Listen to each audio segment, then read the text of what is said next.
Long ago, in the dense heartland of the Ashoke Forest, there was a village named Obodil, known for its peaceful spirit and the sacred shrine of the river goddess Oromi. Every year, the villagers celebrated the Festival of Echoes, when the river was said to speak through a chosen child.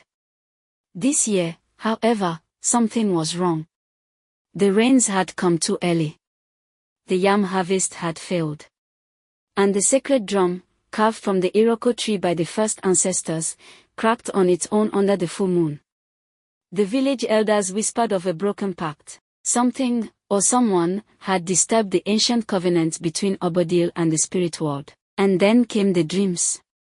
12-year-old Ifueko, daughter of the village priestess, began to dream of a calabash floating in red water.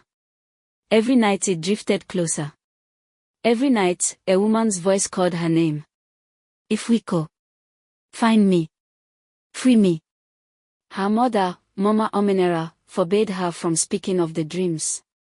But the signs kept coming. Goats bleated at midnight, children cried in their sleep, and the river turned the color of rust. One evening, guided by the voice in her dream, Ifueko slipped out of her hut and followed the path to the forbidden part of the forest, where the ancestors had once sealed a dark secret. There, in a shallow pool surrounded by baobab trees, floated the calabash, just like in her dreams.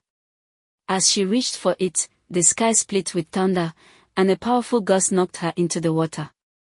When she opened the calabash, a soft green light poured out, revealing the face of a woman with silver tribal markings, Ibe, the spirit of the first priestess of Obodil, betrayed and buried alive by jealous elders centuries ago. You have awakened me, Ibe whispered. And the truth must be known. Ifueko was no ordinary girl.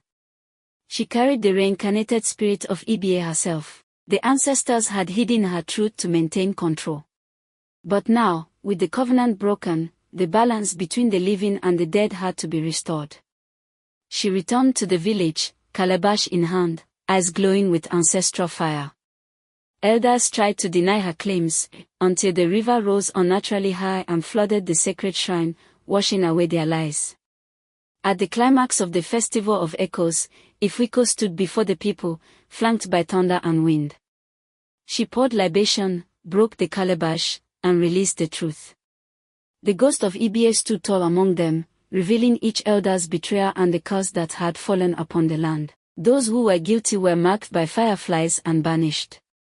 The truth cleansed the village, and peace slowly returned. Ifueko was crowned the new keeper of the covenant, youngest ever in the history of Obodil. And for the first time in a century, the river spoke clearly during the festival. It said, "Let truth be your ritual. And the spirits shall never turn against you again."